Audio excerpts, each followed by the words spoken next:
بسم الله الرحمن الرحيم الحمد لله رب العالمين والصلاة والسلام على نبينا محمد وعلى آله وصحبه أجمعين. Аллах Тағаланы еске алған кезде адамның халі қандай болу керек? Аллах Тағала пайғамбарымыз айтады: "Уазкур раббака фи нафсика тадарруан ва хифа". Раббыңды есіңе ал дейді. Тадарруан іштей есіңе ал дейді. Оған бойсұнған күнде дейді. Бой ұсынған күнде дейді. Ва хифа және одан қорыққан түрде дейді. Вадунал жахри минал қаули бил ғудуи ва насал. Даусыңды көтерген күйде емес дейді, бәлкім бәсеңкі күйде дейді. Бил ғудуи ва насал, таңертең ва насал, кешке қарай дейді. Ва ла такун минал ғафилин, және қаперсіздерден болма дейді, ғапылдықта жүргендерден болма дейді.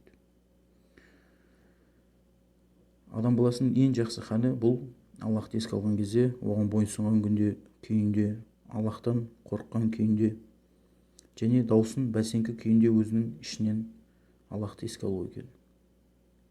Сол сияқты пайғамбар саллаллаху алейхи вассаламнан оның қасындағы адамдар, кісілер сұрайды: "Я Расулулла, ей Аллахның елшісі" дейді, "біздің Раббымыз бізге жақын ба" дейді. "Біз оған іштей даусымыз бәсеңкі күйде дұға жасайық" дейді. "Немесе ол бізден алыс па" дейді. "Біз оған даусымызды көтерген күйде айқайлап оған мінәжат қылайық" дейді.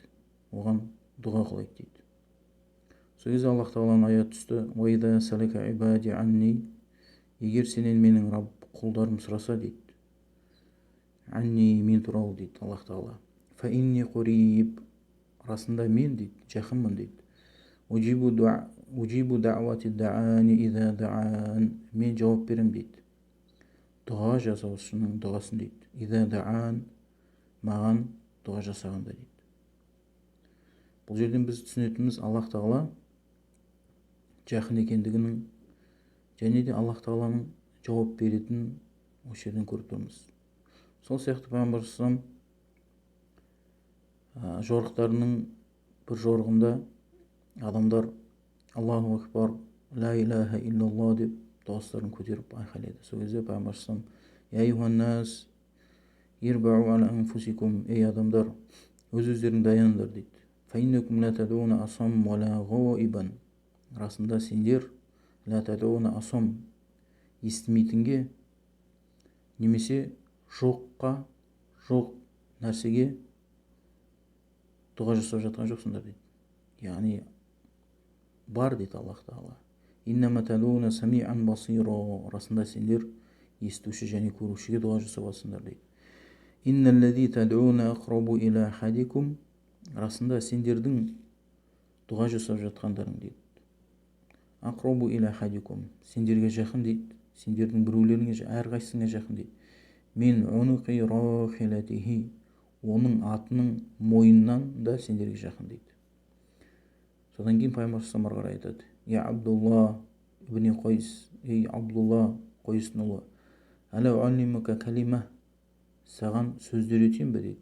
"Мен кунузил джанна", ол жәннаттың қазыналарының бірінен дейді. Жәннаттың қазыналарының бірінен дейді.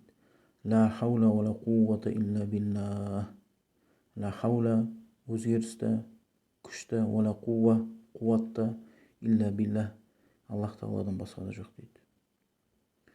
Ең жақсы халі адам баласының Аллахты зікір еткен кезде ол Аллах Тағалаға бойсұнған күйінде, қорыққан күйінде және де даусының бәсеңкі күйінде Аллах Тағалаға мінәжат етуі.